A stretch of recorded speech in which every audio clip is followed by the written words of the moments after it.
Et xaritu internet yu ñuy seetaan partout dans le monde, bonsoir et bienvenue dans votre émission Yoonu Ndaw. Yoonu Ndaw, le quotidien que vit le jeune sénégalais, qu'il soit élève, étudiant, travailleur ou même débrouillard.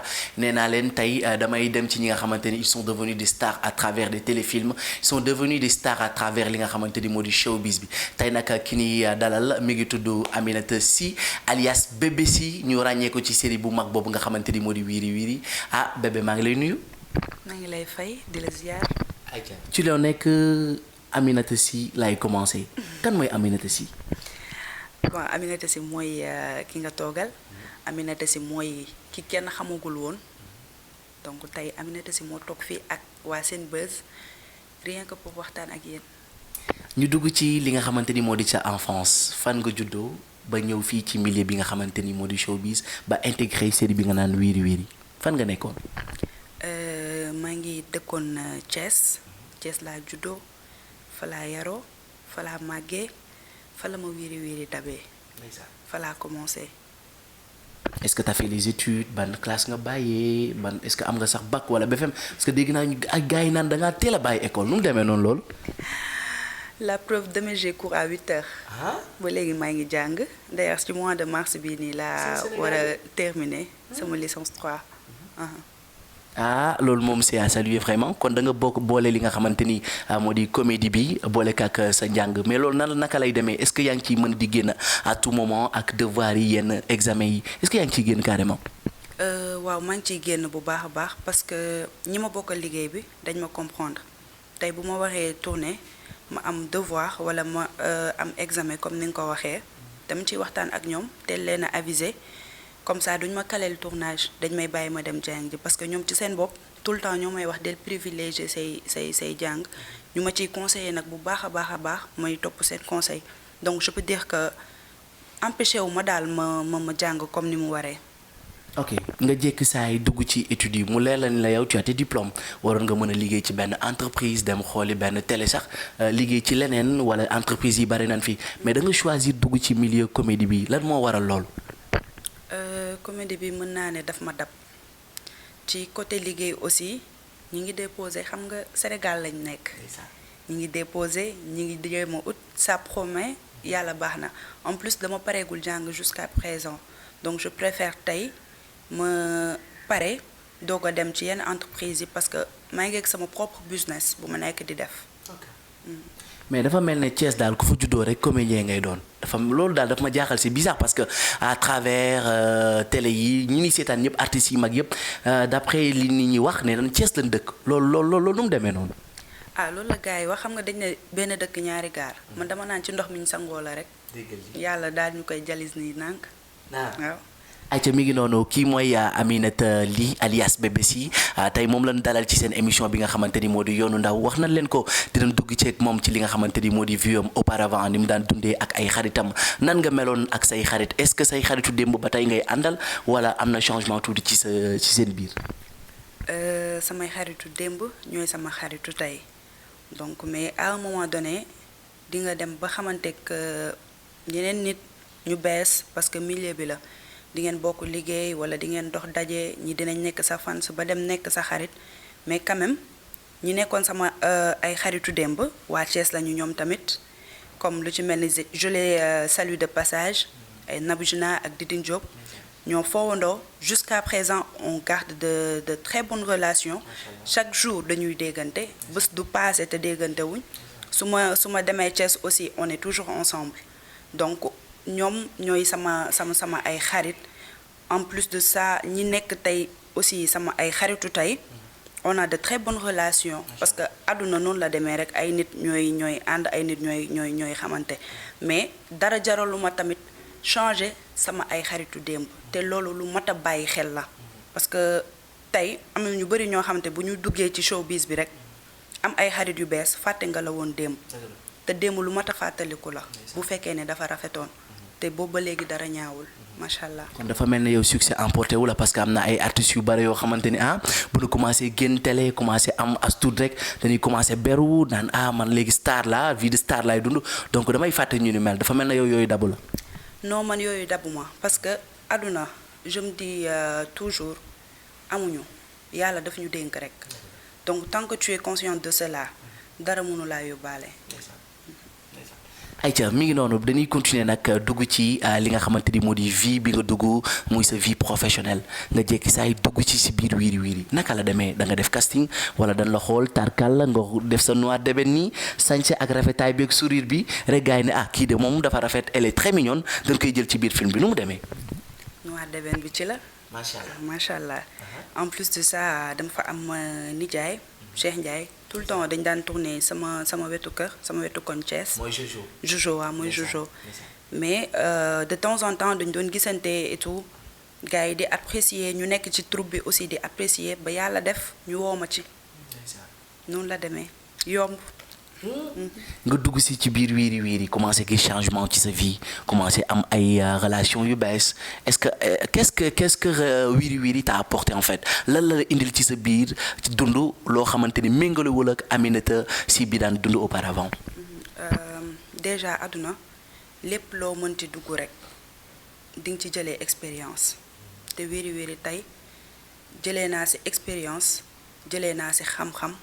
parce que même bu dul cadre de tournage mag ñi fa nekk tout le temps da ngay waxtaan ak ñoom donc déjà loolu rek c'est un surplus xam naa lu bëri à travers Wiri Wiri di leen remercier nag de passage parce que seen liggéey rafet na te uuf nañ ñu njabootee nañ ñu bu baax a baax tey buñ nee bébé si ginnaaw yàlla Wiri Wiri la donc apporteel nañ ma lu bëri tey de par Wiri Wiri ñu bëri dinañ la xool duñ la xam dinañ la respecter dinañ la jox cër donc c'est à saluer di leen gërëm ñoom tamit bu baax a baax di leen wax ni que ni kontaan naa ci ñoom et je suis très reconnaissante envers eux.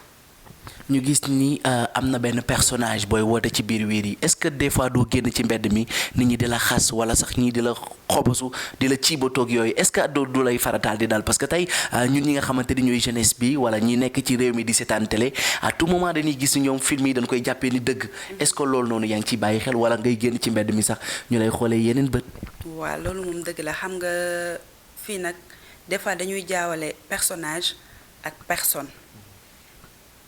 et que c'est pas la même chose tey la ngay jouer Wiri Wiri rôle la bu ñu la jox rek mbubu booy sol la boo paree da nga koy simmi donc des fois am na ay rôle yoo xamante ne nii jox nañ ma ko comme période bi may dóor mère bi damay génn ñii ne ay bébé si mere naa la sa goro bi nga doon dóor ñii naan la bébé si kontaan naa parce que mère bi dafa sonle mais récemment lu ci bëri ñi may tooñ bàyyil mbay nga ñëw ci man du genre ku nekk naa ma nan nga mën a supporter mbay borom jooy yi xam nga noonu lay demee saa su ne.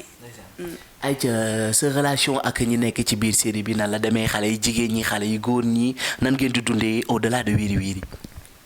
au-delà de Wiri Wiri foofu samay tonton ak samay tata donc ñoo fa nekk donc bëriwul sama ay morom te ñi fa nekk sama ay morom aussi ay nit yu baax lañ on a de très bonnes relations.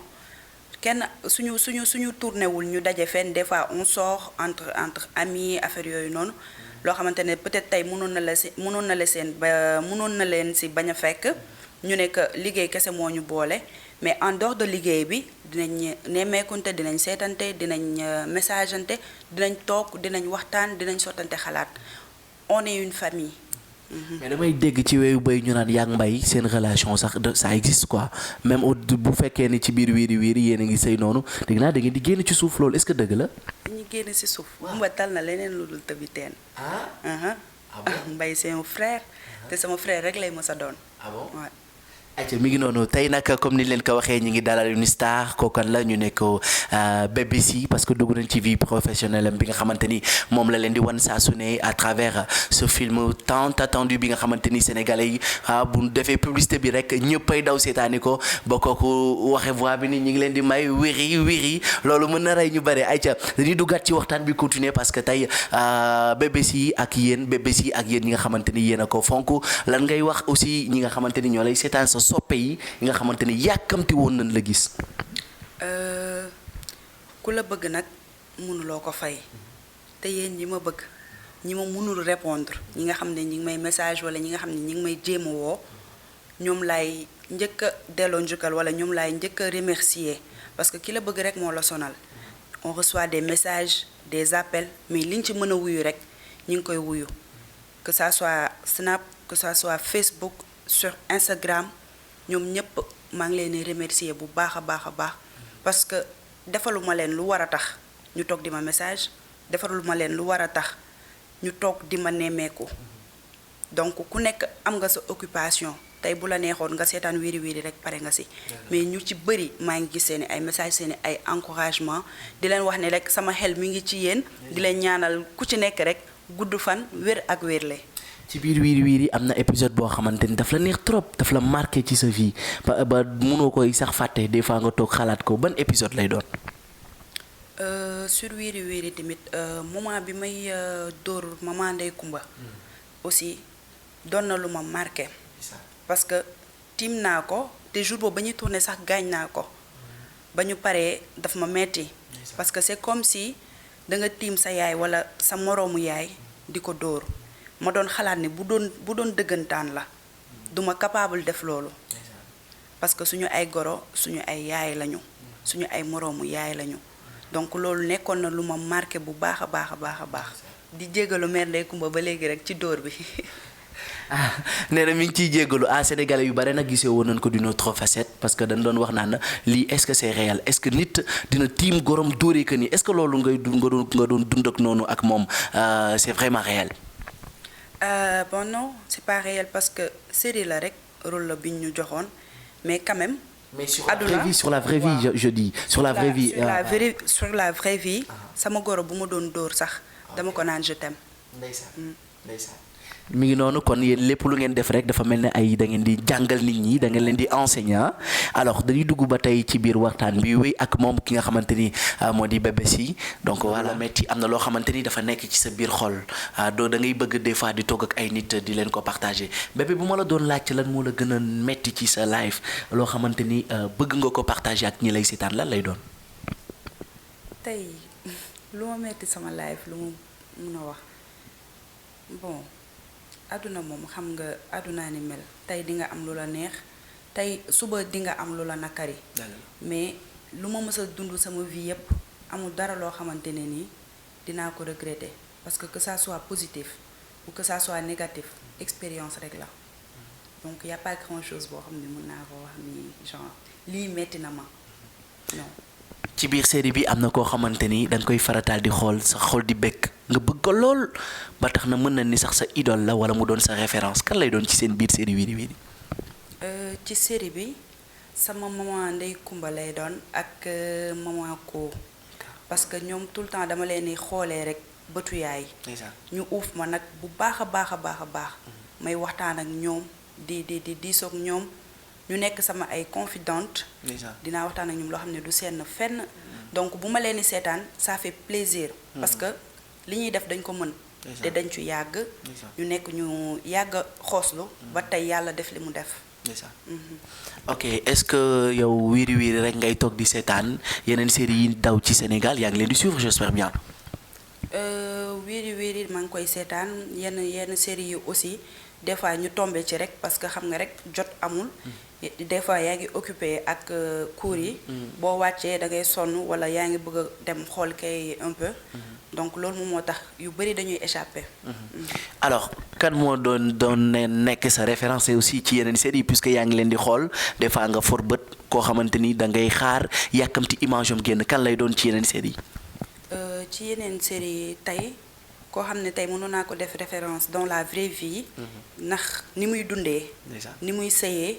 ni mu déggalee jëkkëram tey jigéen bu sañoon noonu ngay mel muy Marichou parce que gis nañ ci biir série bi ni muy waa dafa dooj ak ni muy toppatoowee jëkkëram ak yi nga xamante ne nii mi ngi koy baal jëkkëram donc loolu nekk na loo xamante ne képp kuy jigéen rek war nga ko bàyyi xel. Marichou nga gën a bàyyi xel daal dafa mel na génération bi nga xool rek ni xaaral ma këf lii nu mu demee noonu. non pas génération bi sax. mais ci génération boobu noonu nga wax. waaw néew na ñiy sëyee comme moom ni muy sëyee. mais est-ce que dans la vraie vie voilà. voilà dans la vraie vie là je parle de la vraie vie. d'accord donc gis nañ ni jeunes yi sëy yu bari. comment Marichou se comporte. gisuma ko comportement yooyu noonu divorce yi moo gën a bari te je me dis que xëy na comportement boobu noonu tey buñ ko amoon seen sëy dina weesu foofu. mais est-ce que aussi yéen a ngi gagné xaalis bi ci war ci biir série yi ngeen di génn parce que dégg naa gars yi naan demee fa noonu de des fois da ngeen di taxale nii rek est-ce que yéen a ngi ciy sant seen bopp parce que aussi bàyyi say étude wala bàyyi woo études yi sax mais da nga boole ñaari est-ce que yaa ngi ciy gis sa bopp à 100% di ci gagné. Ben oui, raison pour laquelle ñu yàgg ci. ñu ngi sant yàlla daal. ñu ngi sant yàlla parce que tey am na loo xamante ne tey dara du doy tey boo amoon 10 milliards suba ñu joxaat la beneen 10 da ngay jël gën a kontaan. dëgg la noonu la demee rek. dëgg la est-ce que aussi yaa ngi ciy jéem a di wut leneen loo def à part études yi ak film bi di wut maanaam def commerce wala truc parce que xale yu bari tey dañu farataal commerce bi est-ce que yaa ngi bàyyi xel ci yooyu. Ben oui man maa ngi def commerce te bi ma commencé liggéey di xoosul sama bopp j'avais 15 ans. ah bon. ci laa commencé di liggéeyal sama da nga bopp di teel a am daan jom sama de doole waaw ndeysaan. loolu la yàlla dogal ndax dama di taaw. ndeysaan ndeysaan ci nga commencé job commencé daan sa doole dugg ci biir wiiri wiiri est-ce que aussi may na la aspect boo xamante ni foo fëgg rek buntu boo fëgg mu ubbeeku. buntu boo fëgg mu ubbeeku parce que da nga siiw loolu nga bëgg a wax. dégg naa ñu siiw ñi kat lu ñu bëgg am ko. yéen ñi siiw ñi tarkaal ñu ngi sant yàlla bu fekkoon lu ñu bëgg am ko kon instant bi kenn waxatu ko. alors il y a pas mal de jeunes yoo xamante ni tey dañuy rêver dugg ci biir showbiz bi particulièrement ci li nga xamante ni mooy domaine bi ngeen nekk muy wàllu cinéma def théâtre et tout lan nga leen di wax jeunesse boobu noonu ak jeunes yooyu nga xamante ni ñoom pare nañ pour dugg ci. waa jeunes yooyu nga xamante ne pare nañ pour dugg ci tey li ma leen di wax rek mooy que ni ñi ci am âge u jàng nañ dem jàngi parce que jàng du wees ñi ci amul peut-être âge u jàng wala c'est trop tard pour ñu dugg ci ay études wala yooyu noonu nañ ut peut-être métier boo xamante ne moomal nañ ko seen bopp. parce que film théâtre du loo xamante ne nii continuité la su jeexee tu es obligé nga toog. donc tey boo amee loo xamante ne tey yaa ko moomal sa bopp wala am nga activité boo xamante ne nii yaa ngi koy jéem a doxal. tey leneen lu ñëw rek surplus lay doon. alors defe naa waxtaan bi yaatal nañ ko ak ki nga xamante ni moo di Bébé Sy alias Aminata Sy am na ñoo xamante ni tey da ngay xëy gis ñu ne Bébé Sy lii ci Facebook bi gis ni Bébé Sy lii ci Twitter Instagram ba ci YouTube bi sax ñuy wane seeni vidéo dafa mel am na benn vidéo boo doon battre de loolu nu mu demee noonu ba nit ñi indi ci ay polémique. waa vidéo boobu noonu comme ni ngeen ko gisee rek sama benn xarit moo doon def anniversaire am. d'accord te tey neex na nga ni nit ki sa nit la. lu mu nekk da nga ciy taqarib. ndeysaan tey amaana as tuut bi ma ko joxeel noonu. yàgg na ma defaral loo xamante ne ni ëpp na ko. donc loolu rek laa ko fay je lui ai rendu la monnaie de sa pièce. ndeysaan loolu rafet la vraiment donc ça va t'aider ak polémique bi nit ñi doon wax est-ce que xaalis bi muy jël waru ko woon lii donc waru ko woon laa. yàq der lu bari surtout ci yéen ñi nga xamante ni yéen a nekk ci showbiz bi tey nga dégg xëy ñu ne la Bébé Sy dem moo def lii moo def lee moo def laa alors que tinoo yëgoo defoo dara lan ngay wax nit ñoo ñi nga xamante ni juguñu lu dul lool. maandu ndax maandu baax na trop ci doomu aadama surtout ci jullit parce que tey yaa ngi gis nit mi ngi dox xamoo na mu mel xamoo na muy dundee tey ñay wax yépp wala ñay yàq der ñépp amaana la ñuy wax gisuñu la si sax te da ngay am benn Fatou Ndiaye mu ne Bébé Sy de def na lii nettali ko benn xaritam beneen xaritam toog nettali même chose comme si que ni ay lu mu fekkee la donc Sénégal nañu bàyyi nit bu nekk ci showbiz rek ñu ne soit dafa bon wala taxawaalukat la. on a des familles on est appelé à être maman donc on est consciente am na lu bari loo xamante ne tey àdduna jaru ko milieu jaru ko li ma gëm mooy àdduna ku nekk li nga nekk artiste nga ci ki nekk ci bureau baak kiy feeñ ci télé bi ñoo bokk yem ku nekk ak sa liggéey mais dafa fekk ni liggéey yi moo wutee ñu bàyyi xel bu baax a baax ci yàq der bi parce que dina yàq relation dina yàq sa diggante ak sa mbokk wala nga am sa relation mu yàq ko lépp ci ay wax yoo xamante ne fekkewuñ ko wala yow yëguloo tinuloo bari na looy toog ngay dégg ñu ne diw def na ay ree la lay def sax parce que nag xëy na yaa siiw li waykat bi waxoon rek siiw di jaami borom donc je lance un appel rek wax nit ñi ñu delloo si waat seen xel te lépp loo tegul sa bët rek bul toog ne lii la donc il ne faut jamais juger sans preuve loolu leen bëgg leeral. mi ngi noonu gis ngeen waxtaan bi mi ngi noonu ki na amoon tey nag mooy ki nga xamante ni moo di Aminata Sy alias Bébé Sy bébé dama lay bàyyi nga tàggoo ko sénégalais de la diaspora yi lay seetaan mais également les sénégalais qui se retrouvent partout dans le monde nga waxtaan ak ñoom tàggatoo leen lan nga leen di wax ton dernier mot. Tout d'abord di ñaan rek Sénégal nekk ci jàmm yàgg nekk ci jàmm ku ci nekk la nga mbébét yàlla jàppale la si bu baax a baax di leen lancer message aussi di leen wax rek bu kenn di toog di xaar ku la jox liggéey wala ku la defaral wala ku la may ndax ndimbal da ciy fekk loxoy borom nit da ngay jàppale sa bopp ñu doog la jàppale ñu nekk aussi à l'extérieur di leen wax ni rek xam nañ ni que extérieur neexul neex na parce que ña ca dem yépp ñu ngi daan seen doole. Je prends exemple ci sama benn oncle bu nekk foofu. amul sax jot tout le temps mi ngi nekk ci liggéey bi lu mu jox famille bi lu mu yónnee njabootam et tout ça donc ñooñu mat nañu leen xalaat mat nañu leen bàyyi xel. ñi fi nekk aussi di xooslu di liggéey di leen ñaanal rek yàlla jëmale lépp kanam. yàlla defal sénégalais yépp jàmm. ci barke Sëñ Babacar Sy. ndeysaan am na nag question boo xamante ni dama ko bëggoon bàyyi ba nga tàggoo ma dugal ko looy xaar ci jëkkër. yàlla. yàlla ak ni nga mel nii xale góor yi wër la nii dar la. waaw mais lu jot yomb. waaw. est-ce que kon duñu bës bouton ci loolu. waaw nañ bës bouton rek. man kon après ma déposer sama candidature xam nga dama am fit.